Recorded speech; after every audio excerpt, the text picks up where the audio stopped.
Brother, Brother President, thank you. Folks, I want to welcome Rhiannon Cizon, the director of the Berrien County, where am I, Rhiannon? I always get this, Berrien County Historical Association.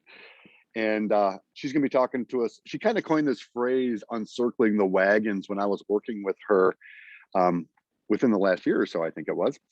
And just kind of opening up Masonic opportunities to engage with local historical societies. I don't want to steal any of her thunder. So I'm going to let her kind of talk about that and run with it. The baton is to you, Rhiannon.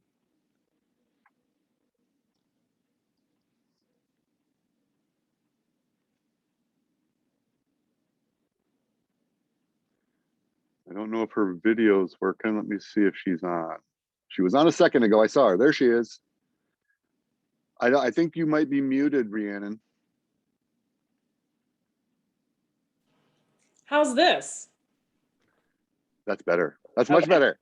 Sometimes it doesn't use the sound system. I'm not sure why, but anyway, we have solved it. So first of all, a huge thank you to Dirk for inviting me. This is one of those situations where I'm like, huh, I would never have suspected this. This is not something I would have found myself doing, but here I am. As he said, I'm the director of the Berrien County Historical Association. We are a private 501c3 museum in the southwest corner of the state. And we have been in existence since 1968. I came on board as our 7th director in 2019 with the cravat that I had to fix the organization. So for those of you who do not have to go out and beg for money in order to survive, I am jealous of you. I wish I had that existence. I do not. Our property includes some historic structures, such as the 1839 County Courthouse. It is the oldest county courthouse in the state of Michigan. We also have the oldest 2-story log cabin in the state of Michigan. So a lot of history here. And our goal is to interpret the history of Berrien County, Southwest Michigan, and Northern Indiana to some degree, as we refer to it as Michiana. I have been in the museum field for nearly 20 years. I actually started out in fashion design, and that's what brought me to the museum world. So it's, again, a long, strange trip it's been to get to this point. And you may have noticed a few times a dog popping in. That's my dog, Nessie. She does come to work with me. That's the cool thing about being the boss, is I can decide if the dog gets to come to work or not. And she is our director of moral support here at the museum. I just, as a quick background, my degrees are in fashion design and public history from Ball State University. I'm a born and bred Hoosier.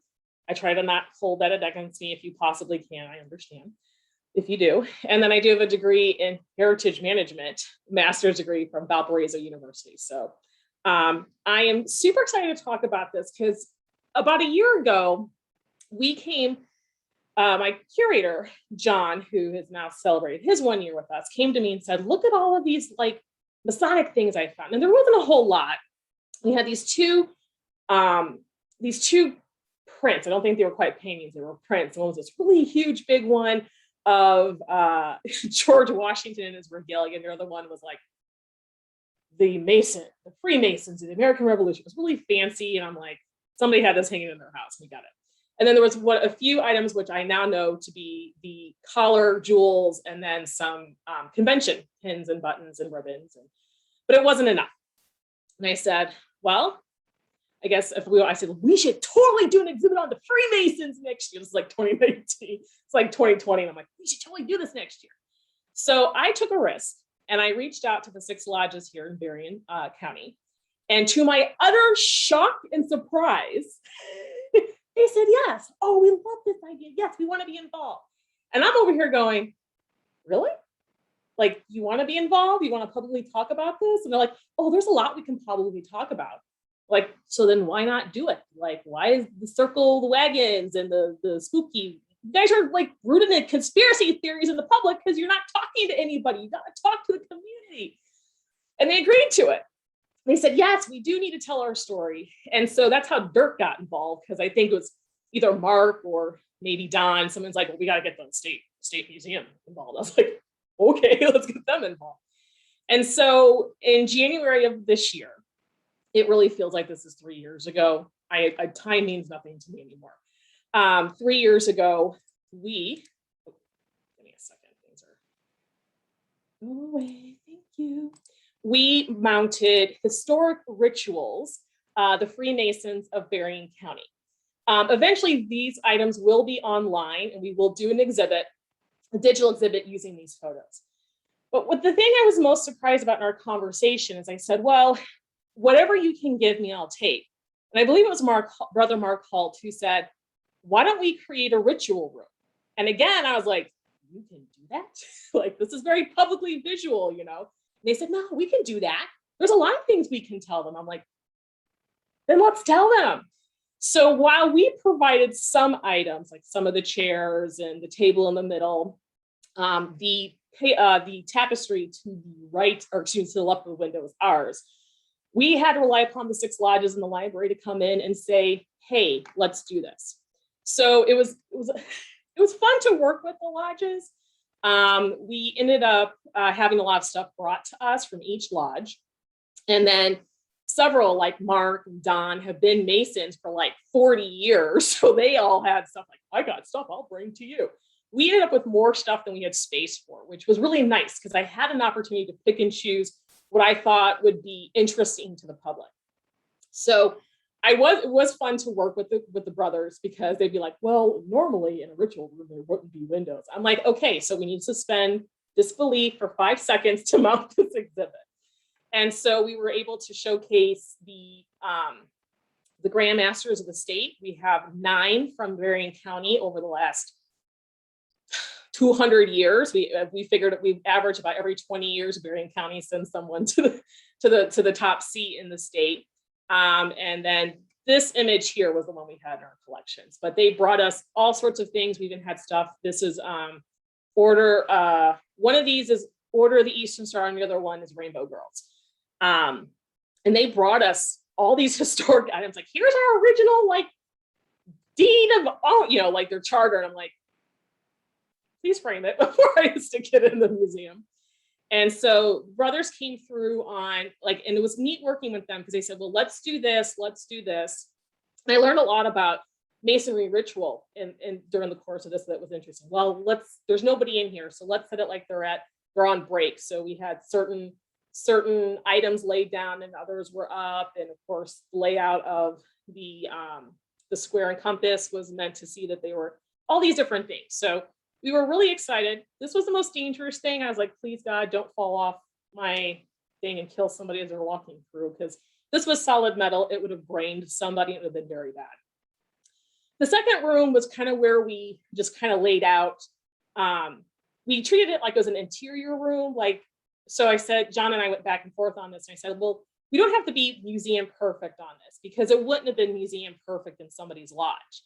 The guys are just got their history out and it's in cases and it's on the wall, and they're not interior designers. They just want their history showcased to everyone who comes through.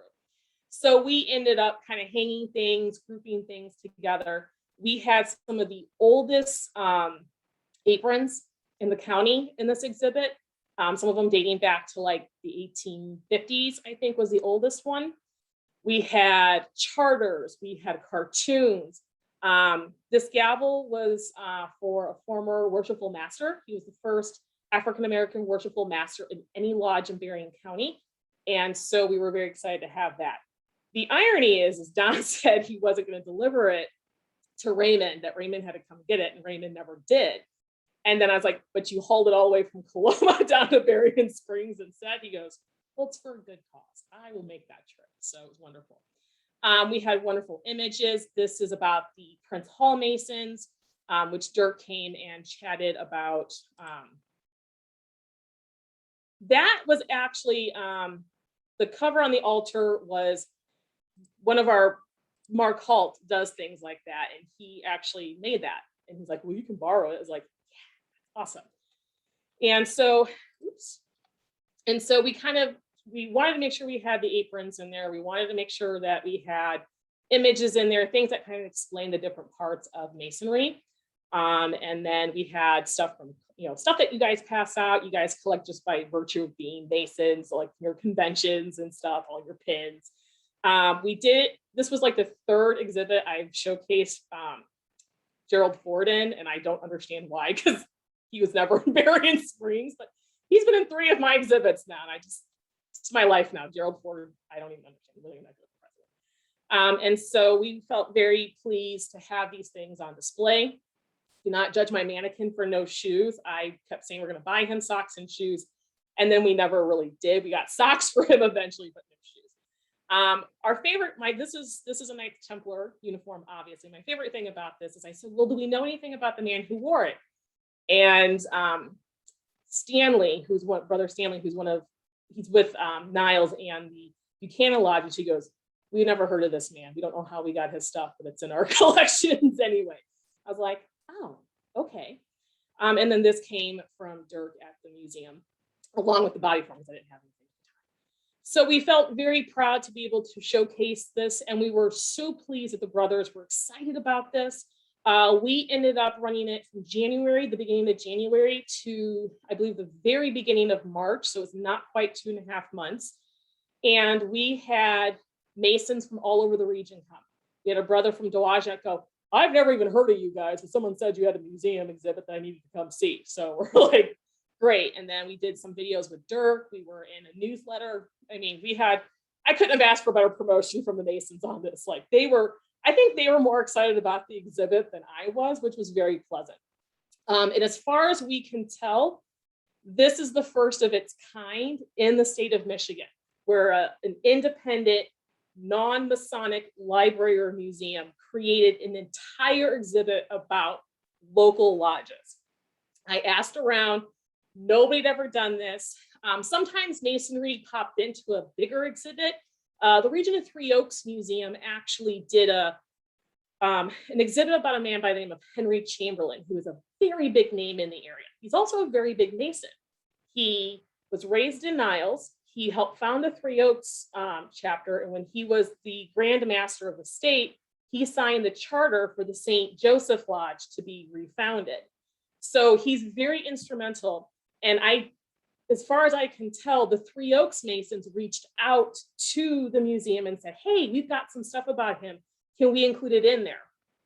So at no point were these museums thinking maybe we should include Chamberlain's, Masonry experience. And the reality is, I don't think they knew he was such a big Freemason in the state of Michigan, let alone in the region. So this idea that you guys are there is awesome. And I'm speaking to the choir for you guys as museums and libraries and archives. You're out here communicating with the public.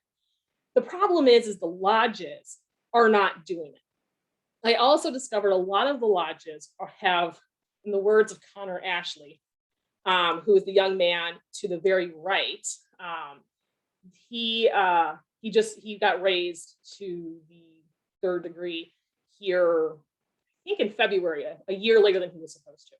And he said when he was digging around in his archives and his collections, they're in this room, stuff's covered in bird poop, there's bugs everywhere. It's like, so for those of us in the museum field, it's like very horrifying to hear. You're like, this is God's worst nightmare in this space. So when I was trying to figure out how to talk about this, the Uncircling the Wagons is not necessarily for you guys. This is for your lodges. How do we encourage the lodges as the museums of Freemasonry? How do you guys encourage the lodges in your state, in your area, in your country, depending on where you're at? How do you encourage them to go out and to share the word of the history of Freemasonry? Because we all know most people are assigning conspiracy theory. God knows what conspiracy theory you're currently being assigned to. But, I remember having a conversation with Derek Nicely. He should be the outgoing worshipful master for Three Oaks. And he goes, I don't know why anyone thinks we can take over the world. I can't even get enough men to get a meeting going. So, it's like, so it's this when there's lack of knowledge, conspiracy theories and lies and gossip gets to take root and grow. So what can we do to get the lodges to uncircle their wagons and realize that talking about Freemasonry, the work that your lodges are doing, the work that you've done in your community, the support you've provided for residents, obviously through things like the actual lodges, Order of the Eastern Star, all of your subgroups, Rainbow Girls, and DMOA, all of these organizations exist to create citizens who care about the world. So how do we get that out there? You're not lizard people about to take over through the Illuminati. You want your community support. So how can you encourage your lodges to do it? Obviously, exhibits are a great way of doing it. Exhibits are a perfect place. People have photos, they have artifacts, they have ledgers. The Niles Lodge has like receipts for purchases going back to like 1873. And he's like, what do I do with all of these? I'm like, put them in a box and let people research them. Like, this is cool. There's a lot that can be told before you hit that wall of public versus initiated Mason. That's not a moat. That's a huge field. There's all of these things we can do. So encourage your lodges to look at opportunities, reach out to local needs. If you guys are providing us the stuff, we'll put it together. Absolutely, put it together. So consider them reaching out to their local historical societies and museums, or even a library, doing a display in your local library. They usually have like atrium cases that are perfect for small displays. Encourage them to share that information. Keep a pulse on what's going on in your community. So for example, let's go back to the Region of Three Oaks Museum. They're doing this big exhibit on Henry Chamberlain, and the lodge reached out and said, don't forget us. Feel free to open and start the conversation, reach out to a museum. None of these men would have ever thought in a million years to reach out to us to do an exhibit. Never. They never even thought about it. And here's this hyperactive 30-some going, let's do an exhibit, guys. And they're like, yes, this is wonderful. We love it. We get to share this story. Exactly, Brian. There's tons of stories of major players in the political community, major players in the business community, major players in the education community. There's a lot of different areas that you guys are involved in by the sheer nature of your membership lists that you guys can get involved in. Consider it. As museums and libraries, if your lodges are like, how do we begin to explain this? They can come to you, be a resource for them. Encourage them to say, come to us. We do it all the time. We know how to talk to them. The other thing is helping lodges, work out like things like lectures, talks, tours. So I actually have reached out once to the Indiana Masonry Library when I was doing my master's degree. My master's degree was about the story of Lake County, my home county in Indiana, through the symbols on cemeteries. And I had a few masonry symbols. I knew they were masonry. I didn't know what they meant though. So I reached out to the library and said, what are these? So long as, and I always joke that so long as there's a Mason found in a cemetery, there will be a social group in a cemetery. You can find them. They're the most common symbols out there. Halloween is wonderful. Are wonderful individuals. People love cemeteries. Like I do ghost and cemetery and cryptid talks, and it brings all the boys to the yard, let me tell you. So consider maybe pairing up with a local historical society and creating a tour of all the Freemasonry symbols in your biggest cemetery. You're going to find for Grand Masters and Worshipful Masters, obviously your different degrees of in the Scottish Rite, York Rite, and kind of explain what it is. This is what Scottish Rite is. This is what York Rite is, and have an opportunity to piggyback off something people are already interested in, to kind of educate them a little bit about the imagery. It's also a good time to kind of explain the differences between Masonry and non-Masonry groups. So like Order of the Oddfellows are not a Masonic group and never have been, but the Shriners are. What are Lily? I have found most of them are easy to find. I found Shriners, I have found Lady Shriners, all these groups. So what are these called? The hardest one to find will be the Rainbow Girls, because teenage girls are not exactly dying in droves. It's one of the rarest symbols out there, by the way. So talks about the history of Masonry, talks about the history of Masonry in your community, talks about history of Masonry in your state. These could be talking points that could be created and distributed to your lodges for participation in that. And don't forget, you guys are in a position where you can go into these other organizations and say, hello, we'd like to work it. Dirk is an hour and a half from me. And I'm sure if we were meeting in person, he would have driven that hour and a half to come down to talk about Freemasonry, an in-person program.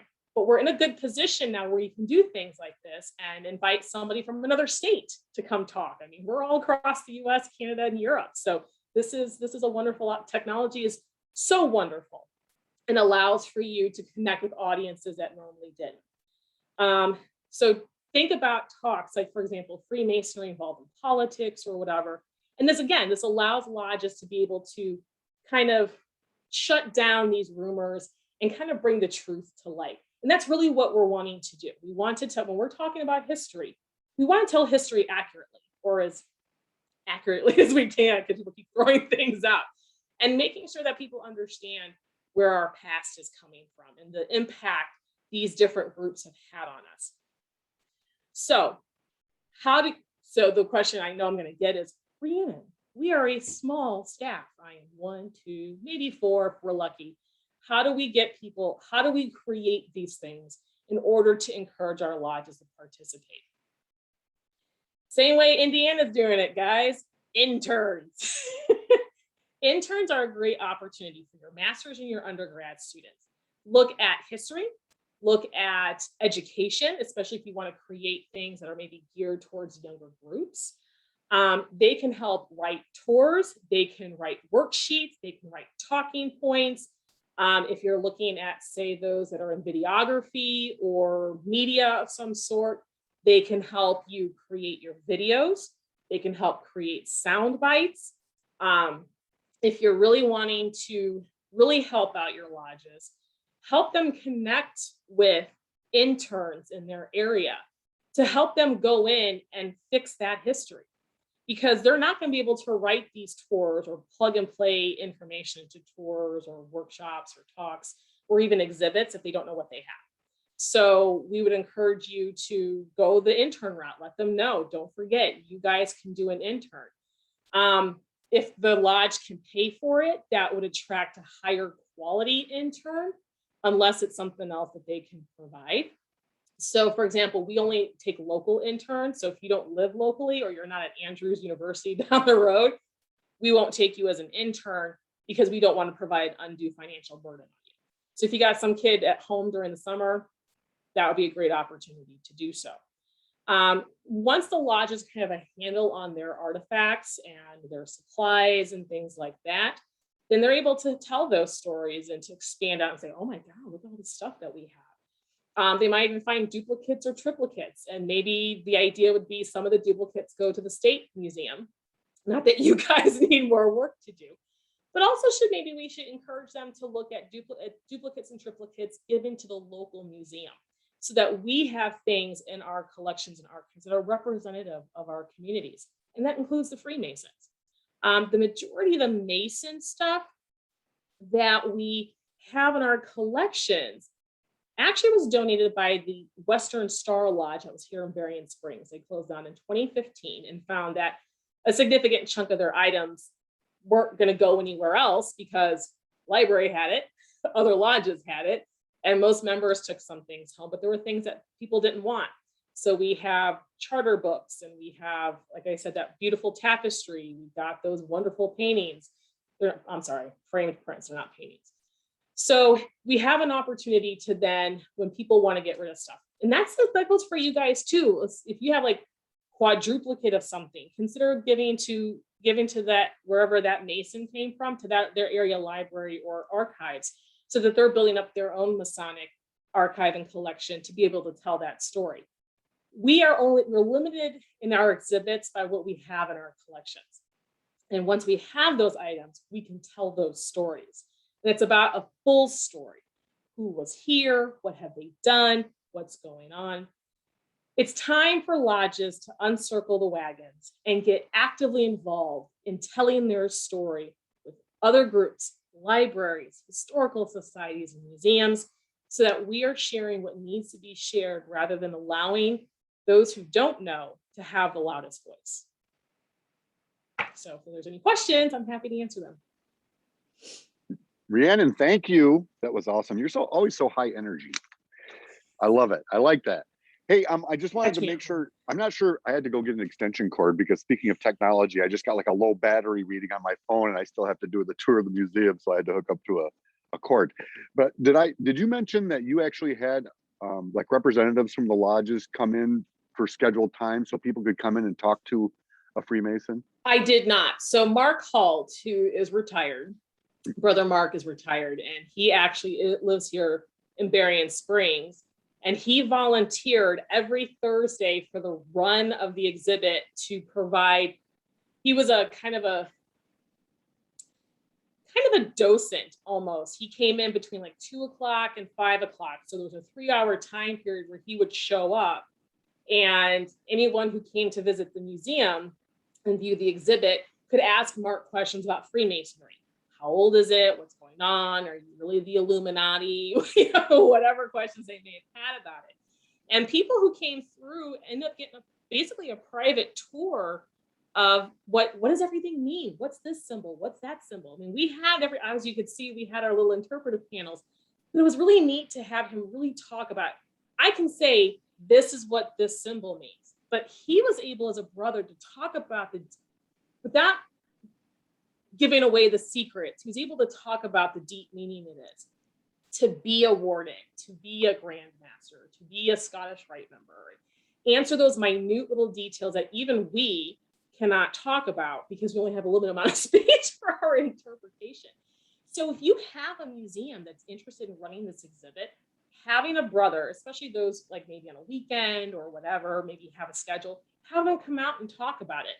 And I would have loved to have more brothers done it because it'd been interesting to hear, for example, Derek, who is, Derek's in his 30s, I guess, telling the story versus somebody in their 60s. Don was a former Grandmaster of the State. He's been a worshipful master. It'd been neat to have Don come talk, being a Grandmaster of the State, to kind of talk about that role. But people are busy, but if you can get them, it's a wonderful opportunity for people to share their love of Freemasonry and being a Mason. And I know there's kind of this, I have not yet figured out if it's a written rule or an unwritten rule that you guys don't go out and recruit for future Masons.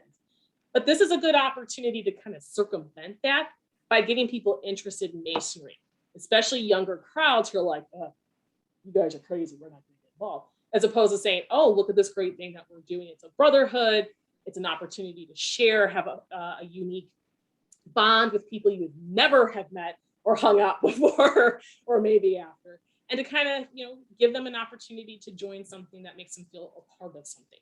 We tend to lose that. We get, especially the younger crowds, we lose that when we leave college. We were all these clubs and activities, and we get out into the real world and we're like, how do we make friends? Oh my God, how do we do this? And so Masonry is an opportunity for that. You guys already know that. Let's break that stigma, go out and talk about it in a way that encourages people to be a part of it.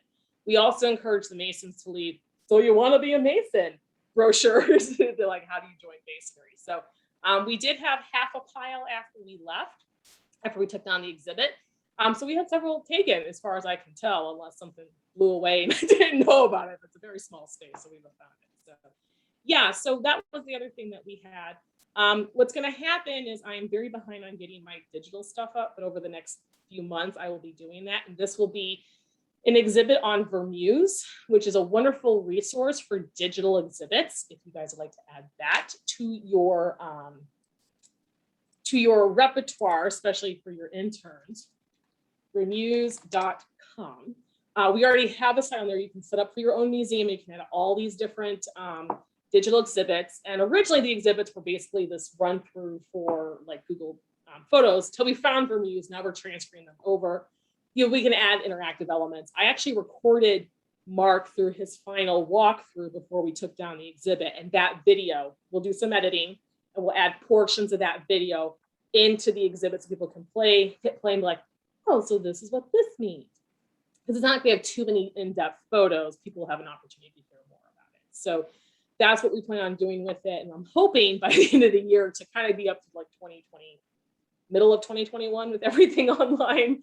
But we'll see. It's been crazy here at the museum.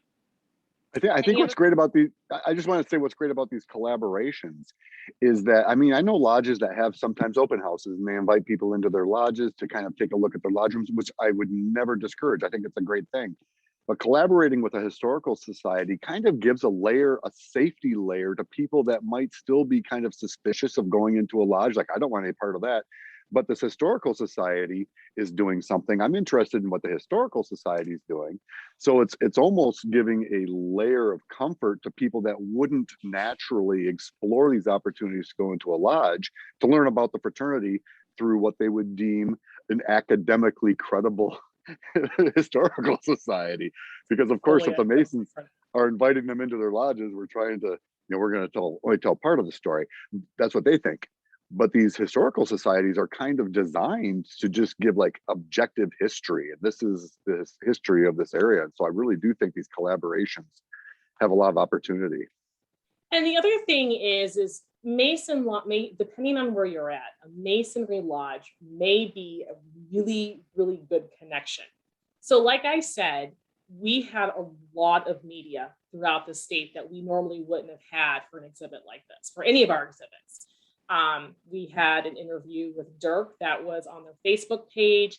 It was out in the email, the newsletter that went out to every member in the state. We were reaching tens of thousands of people we normally would not have reached because the Masons got involved.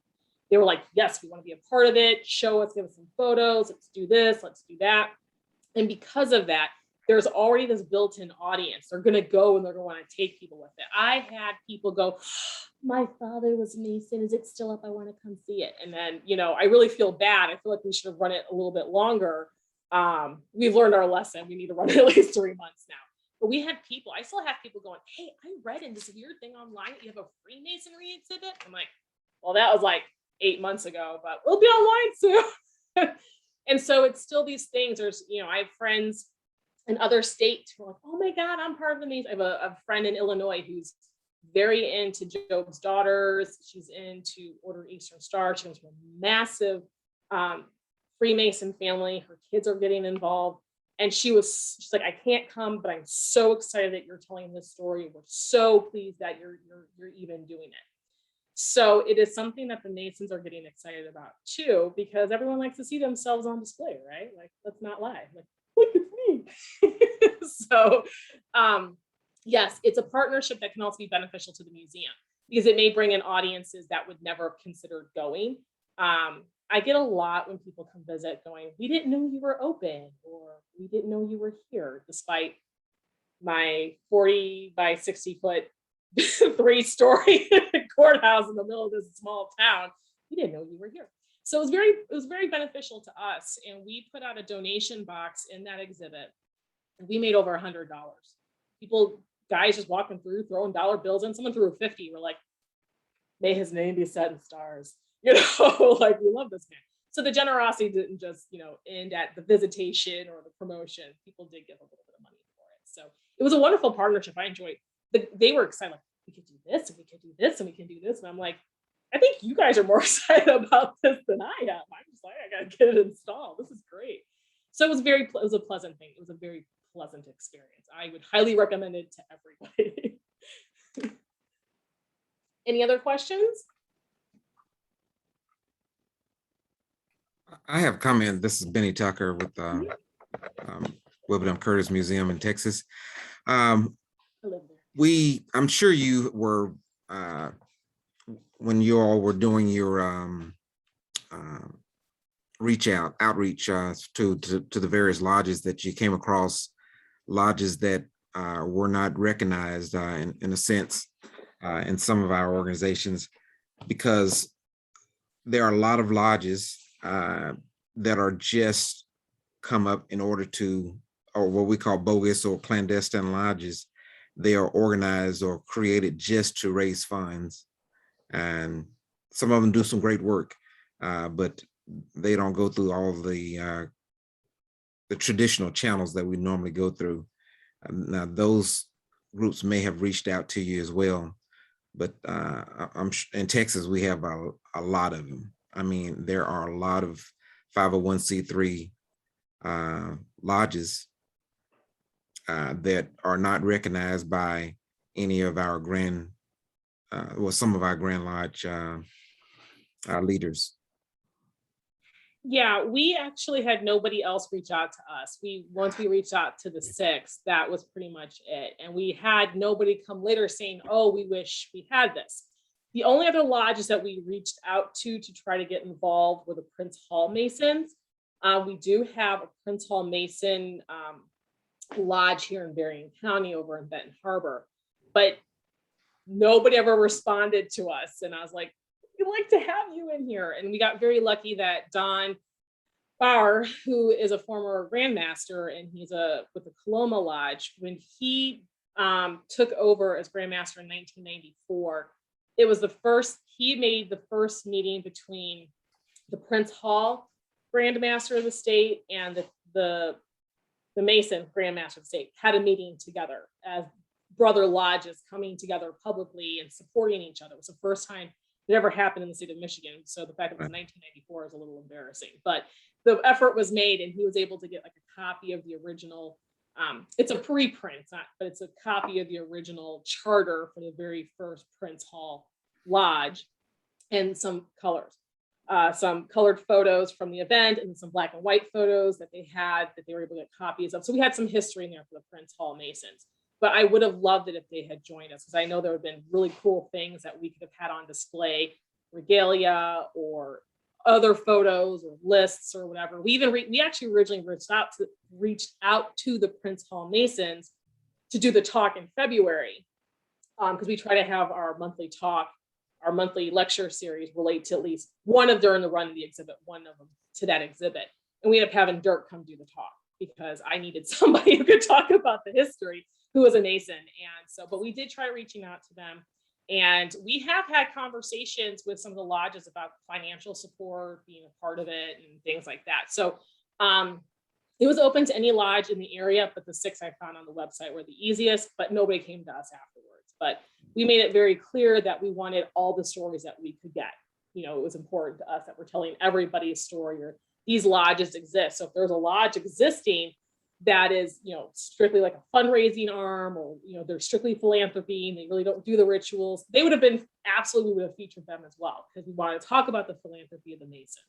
So whatever story we can get, that's the only story that we can tell. So the encouragement of all of these lodges to, you know, in the area to work together and get their stuff to us would be, this is where the library and archives would be very helpful, because as kind of like the historians of Freemasons, you kind of have a little bit of a more authoritative approach in working with the Grand Lodge and saying, hey guys, can we get all these folks to come in and help? And then you could be like, and we'll give you whatever you need. Thank you. Because that's exactly what Dirk did. He's like, well, whatever they don't give you, we'll give you. So like we had 3 of the 4 Scottish Rite hats. And so you got us the 4th one. We had like the red, purple, yellow. We needed the white. We got the white one. So yeah, it's from the back end on your guys' side. This is where the library and archives would be very helpful, because you'll know of all the other lodges that may not have been contacted. I went to the state site and found the 6 lodges that are recognized by the state, and that's how we got involved. But if Dirk said, hey, there's 2 lodges in your county, you should reach out to them, you know, that's great. Thank you, Dirk. I appreciate that. And I would have reached out to them. So yeah, we're working, we want to work, the goal would be to get as many lodge stories out there. So whether it's a fully ritual lodge or maybe one that's, you know, maybe a little bit more philanthropic, and like, we're just here for a good time. You have all those subgroups too, you know. Mark and I got into some arguments over whether or not they should be considered Masons. I said, but they were founded by Masons, and some of them were offshoots of Masonry. You can't ignore that, you know. The Masons were very instrumental in creating all of these subgroups and offshoot groups that people participated in. Like, I can't even begin to tell you how many times I go into a cemetery and see a Night of the Maccabees, or, you know, groups like that. And everyone's like, they're not Masons. I'm like, they were founded by Masons. We gotta talk about them. You know, this is how impactful Masonry was. It created all these offshoot groups that were never recognized, but we're still, you know, most of the members were Masons anyway. They might as well have been Masonry groups. So yeah, our goal, the goal should be every lodge that is in an area gets a chance to tell their story. Brother Tucker, I just want to follow up on that thing about bogus or clandestine groups. And that is a problem. But I think once you get the recognized groups in there, they're pretty good at at securing the West Gate, as it were, with that exhibit. I don't think a Grand Lodge recognized lodge would really cooperate with an exhibit that's showing clandestine lodges at all, because I don't think the historical societies really understand the recognition aspects.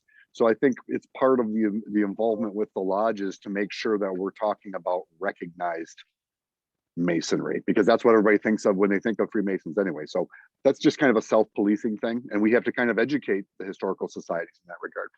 But it also helps educate community members too. You have these recognized Mason groups, you have these clandestine groups, and you've got somebody over here who claims they're a Mason and they're probably needing like 6 more bricks to complete the load, you know? So, you know, the idea is, what's the difference? Like, I know your symbols in general because of the cemetery work that I do.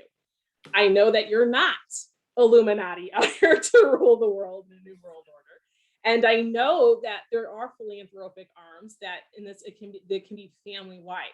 But there's so many things about Masonry that I didn't know. Like I didn't know like A&M or FAM or RAM. And I'm like, I was like, my brain was fried by the time I got this exhibit installed, because I had the guys going, well, this and this. I'm like, stop for 5 seconds and let me write this down. I've forgotten all of this information, by the way, because I don't need it anymore.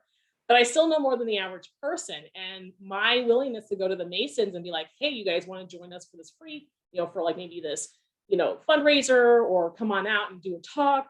I now have 6 new groups of friends I can go to and participate with and say, hey, give us some stuff when you pass on. We'd love to have it. You know, so it was a wonderful opportunity from our end of things to work with these folks and to learn for ourselves these really cool things. And it was fun for the brothers, because they're like, look at this cool stuff I have. It's like the oldest apron in our entire organization. And they were just like, like I said, they were like kids in a candy store. They were more excited than I was. I was just excited they wanted to participate. Thank you. You did a great job. Thank you. Any Thanks, other Rhiannon. questions? I did see a message that the President Tyler says we're probably going to take a break before the tour, and I just wanted to confirm that with Brother President that was the plan. And if there are no more questions, Rhiannon, I want to thank you again. You're always awesome. I always like hanging with you. I'm a good time. You got a show today. You guys, I gave you a free show.